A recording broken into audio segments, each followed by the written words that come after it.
He says, I want to write Christian fiction like C.S. Lewis, but of the horror genre. Go for it. My question is, do you have any advice how to write Christian fiction without being cheesy or pushy? Yes, I have lots of thoughts on this. We could go on for hours and hours about this, okay? So, how do you be cheesy and not pushy? First of all, stay true to your characters. I think horror fiction is great. Okay, I think there's tremendous potential for Christian fiction to enter into the horror genre. Incredible, incredible potential here. Because one of the things horror genre really needs, you need both a source of light and a source of dark. The horror genre subsists by its contrast. Good horror fiction is good contrast. So you need a lot of light. And Christianity will provide light. A lot of it. So because you're adding light to your fiction through its references to what is good, what is holy, that gives you a really good basis for showing the horror of the opposite. You know, the depravity of sin and evil and forces of darkness and that sort of thing. So you can do this really easy and really effectively with a Christian worldview. So now, how do you prevent it from being cheesy or pushy? Stay true to your characters. Okay? When you make your characters understand that what you're doing here is not pushing a conversion narrative. When you write Christian fiction, the purpose of Christian fiction is to provide a worldview, to show the world through the lenses, through the eyes of a Christian. Okay? So you're presenting a worldview, but not determining what your characters do. Your characters are going to be sinful human beings, just like the rest of us.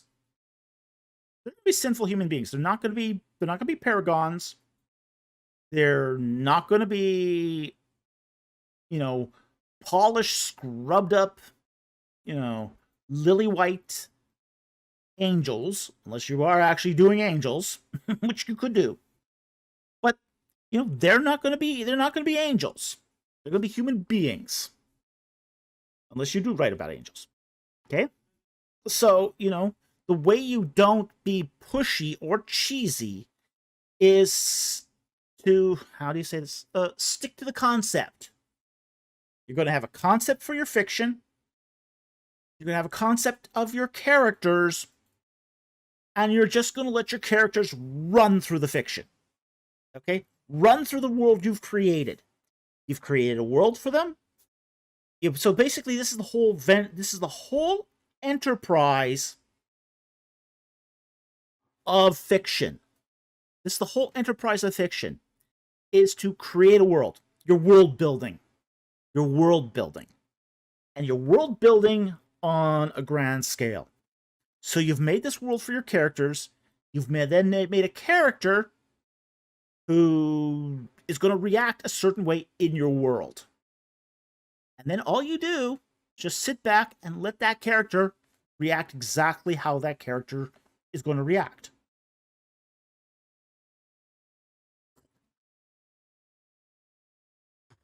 So, if your character has a weakness, and your character should have a weakness because everyone has a weakness, if that weakness presents itself, yeah, you better go with the weakness. If your character has an area of hurt, yeah, he needs to respond accordingly to that hurt. If your character has a vice, yeah, you're going to have him respond to that vice. Okay? So it's important to maintain consistency of your character across the board. if you maintain consistency of your character, it won't come off cheesy. It's only when you break the consistency of your character and you violate your theme that you're going to have a problem. Now, you're going to have a theme of your book. Every book has a theme. Every book has every fictional story has a theme. And these are not necessarily moralistic. Some of them are, some of them aren't. But you're going to have a theme, and you're going to stay true to that theme. And that theme is going to be basically like your guideposts through your world. So you're going to build a world, whether it's a sci-fi world, whether it's a Western world in the past, if it's a time of ancient Romans, doesn't matter. It doesn't matter what the world is. Okay? Then you're going to have a theme. Okay? Like, for example, honesty is the best policy. Let's just use that one. Okay?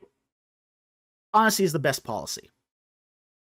And let's say, for example, your character is not honest. He's a compulsive liar. Okay? He's a compulsive liar. So now you drop him in this world. Let's say he was a witness at a bank robbery. Okay, so there's a bank robbery goes off, and he's a witness. And, police apprehend him as a witness, and they start taking him in. The first thing he does is he says, "No, I wasn't there. I don't know what you're talking about. I didn't see anything. I wasn't there." Detective just starts thinking, well, maybe he's a suspect. And you build upon that. You build upon, what the consequences are and what the actions are, how this character behaves in his world, and just keep moving that ball forward.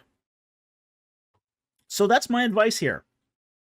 Build a world, build a worldview, make your world your creation, have a theme that you want to be basically the guiding light through the world, create your characters, and then just let them do their thing.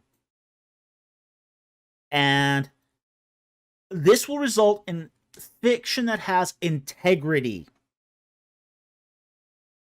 Now, one of the things I found, like, for example, like, you take a story, that we've discussed Lord of the Rings a lot. So, I think one of the things about the Lord of the Rings that gave it an integrity was that Tolkien knew his world, he knew its theme, which is the ring is Sauron, and Sauron is the ring. And every character that encounters the ring will have a certain and different reaction to it. There's a reason why it's called the Lord of the Rings. Lord of the Rings isn't Frodo. Lord of the Rings is Sauron. A book about Sauron. And he is the ring. His soul is trapped in the ring. He is the ring is Sauron. And how what's so clever about the Lord of the Rings is he moves the ring through the world by these little people. People lesser than Sauron are moving his ring through the world closer back to his master. Every agent that picks up the ring is bringing it one step closer to its master, reuniting the essence of Sauron with his soul. It's a very, very clever, very, very, and it's so clever that it's easy to miss. It's easy to miss. It's crazy easy to miss. Not pushy. It's not cheesy.